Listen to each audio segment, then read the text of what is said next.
When I look back at all the relationships that didn't work out, that I so wanted to at the time, I realized that in every single case, there were early warning signs that could have given me some idea of the heartbreak that I was headed for, if only I'd been able to see them at that time for what they were. Major red flags. So to spare you from what happened to me and to give you the inside scoop on what you should be on the lookout for, here's my list of the warning signs that I didn't heed. Now, fortunately, you still can. So here they are in no particular order. Number 1, he doesn't call or text you when he says he will. Now, granted, I know that sometimes life can get in the way, and if he's working late on that big project with a looming deadline, it's possible that time might get away from him once in a while. But if this happens more than once or twice, it's a sure sign that you're just not a priority for him right now. If a guy is really interested in starting or continuing a real relationship with you, you will be on his mind and he won't forget to call. Number 2, he's often late and he doesn't let you know. Now, I know there are lots of reasons that people can run late that are beyond their control, like traffic jam, car problems, being stuck at the office. But a quick call or text will put your mind at ease and let you know that you have a few more minutes to try on that other outfit you were still considering. The point here is about being respectful of your time. We can forgive lateness, even chronic lateness. Some people just aren't good at judging how much time something will take. But not calling to let you know that he's going to be a little late? That's inexcusable, and it's a sure sign that he's not too concerned about you. Number 3. He doesn't show up at all when you have plans to see him. He doesn't show up at all. Okay, ladies, unless he was confirmed unconscious in a hospital somewhere, getting stood up is a one strike and you're out offense. There's absolutely no good reason for this except the hospital one. And if you stay with him after a stunt like that, you're going to be in for a really bumpy emotional ride that's almost guaranteed to end badly. Number 4, he has rules about how often he can see you.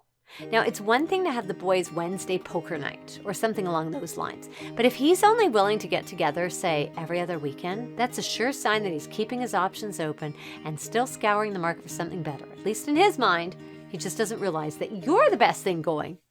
Number 5, he knows way more about you than you know about him. So if you find yourself doing all the talking, and when you ask him something about himself, he just doesn't say much, it may be because he's hiding something or he doesn't want to get too close to you. Many guys just aren't big talkers. But if he hasn't told you the details of where he works, where he grew up, went to school, etc., and if he gives you vague answers when you ask him about these specifics, then that means that he's keeping you at a distance.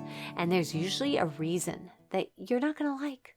Number 6, you know way more about him than he knows about you. So this one is the flip side to the last warning sign. If he is so busy talking all about himself and he shows no interest in who you are, what you like to do, or what makes you the amazing woman that you are, then this should be a really big red flag. The good news about this one is that there's no danger of taking it personally. It's all about him. This kind of guy typically isn't interested in anyone but himself. So steer clear, way clear. Number 7, he doesn't tell anyone about you. If he doesn't introduce you to his friends or ask you to hang out with them once in a while, go to a party or get together with them, now that's a really clear red flag. Best case is that he's not sure about the whole thing and where it might lead. But it could also mean he's hiding something, like another relationship. At the very least, this one warrants a conversation, starting with something like, hey, I'd really like to get to know your friends. Can we set something up? Basic, something like that. Then based on his reaction, you can gauge just how much of a red flag it is. And this one ties into number 8. He doesn't introduce you to his family. Of course, inviting you to meet the family is a big deal, as it should be, and it doesn't happen until he feels like this thing is going somewhere, which again is understandable. But if time is starting to drag on and he still hasn't invited you to meet his family, the likelihood is that he's having doubts about the relationship. So the bottom line here is that if the relationship has been going on for some time, just to put a number on it, let's say like 6 months, and he hasn't invited you to meet his family yet, it's certainly time to question him about it. It may be that he has a strained relationship with his family, but at this point, he should be at least talking to you about it. And again, you can decide just how much of a concern it is for you and what you want out of a relationship. Number 9, he doesn't spend the holidays with you. Now, I know there are situations, such as when a divorced man wants to spend time with his children at the family holiday get-together. But even then, Even then, he can make time for you, either before or after his family time. Everyone knows how special holidays are when you're in a relationship, and if he doesn't, then that's a sign of other issues. For example, not being considerate and thoughtful regarding your feelings. And if he's just taking off on a surf vacation to Bali with his buddies over the holidays because that's when it's less crowded and you're not invited, then you're clearly a low priority to him. So time to move on. Number 10, he doesn't tell you what he's doing, where he's going, or when he'll be back. If your guy likes to keep you guessing, well, there's a reason. And it's another sure sign that he's keeping his options open. In a healthy relationship, there's no hiding or secrets. Assuming he's not a covert CIA operative deployed on a top secret mission, if he's not being open and upfront about his whereabouts, then stop worrying about it. Just move on and find someone who is. Number 11. He doesn't talk about his plans for the future with you. Now, I'm all for living in the moment and enjoying the now. But eventually in a relationship, a discussion of future plans has got to come up. Otherwise, you'll never know if the two of you are sailing together or heading towards different continents. He's not at least occasionally talking about the future with you, then chances are in his mind, you're not in it. Number 12. He lets you know he had a life without you and still has a life without you. I mean, sure, when you're first dating, it's interesting to hear about the places your guy has been and all the fun times he's had with his friends. But if he's still reminiscing about his single life escapades after your relationship has moved to the next level, or worse, making plans to have more of those escapades without you, then the truth is that he still wants to be single. Let him. Number 13.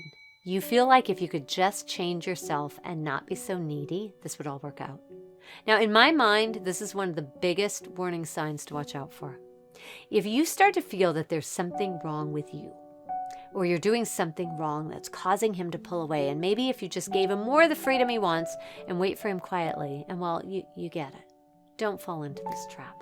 If you want a real relationship equipped with real feelings, real caring, real consideration, and real romance, and he doesn't, then he's not the right guy for you. And let him and yourself go. And last, but certainly not least, we come to number 14. If he's overly controlling, possessive, or shows a pattern of abusive behavior, then don't ignore it. Behavior like this does not get better with age. Typically, it's only going to get worse as the relationship goes on. The same goes for lying or other deceitful or manipulative behavior. You love yourself way too much to put up with that kind of stuff.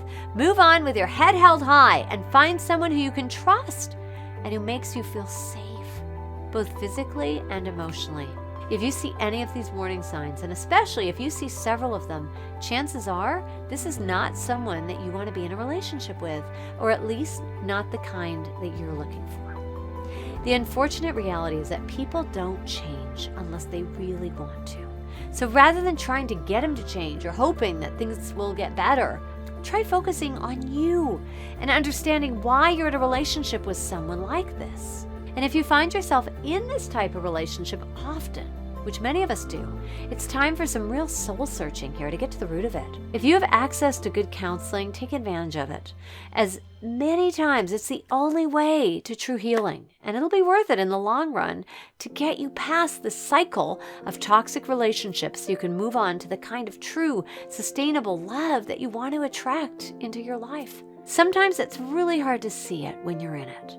But know that if you're settling for less than you deserve, there truly is someone out there ready and waiting to give you what you're looking for and to treat you the way that you deserve to be treated. It's in believing in ourselves, trusting our gut instincts, and discovering who we really are and what we're really looking for that all the other pieces of the puzzle fall into place, and we find ourselves finally getting it right and discovering the love of our lives. The one who doesn't come with any red flags. And you deserve nothing less than that, no matter where you've been or what you've been through. Don't forget that.